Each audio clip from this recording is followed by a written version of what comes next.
nyambung balik dari Gom Prabantar ke sini.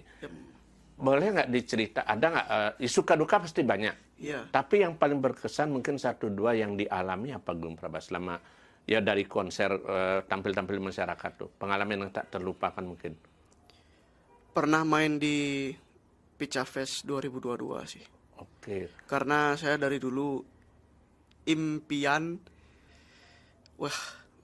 paling ya sekedar lewat Pica Fest terus dengar orang-orang Menceritakan main, kemegahan menceritakan acaranya gitu. kemegahan acaranya. Saya bilang kapan ya saya ada di titik itu ya. Dan ternyata waktu demi waktu dijalani menirkala 2022 berkesempatan juga itu menginjakkan kaki di sana. di panggung Pica Fest gitu. Iya, Nah, benar.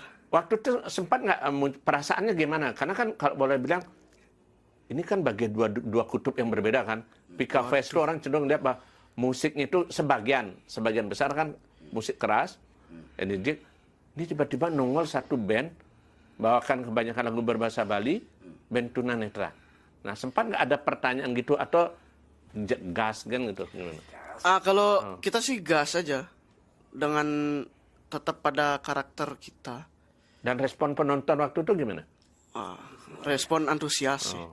Walaupun di tengah-tengah ramainya orang membawakan musik keras, kita dengan karakter kita juga penonton tetap antusias. Oke, aman jadi. Aman.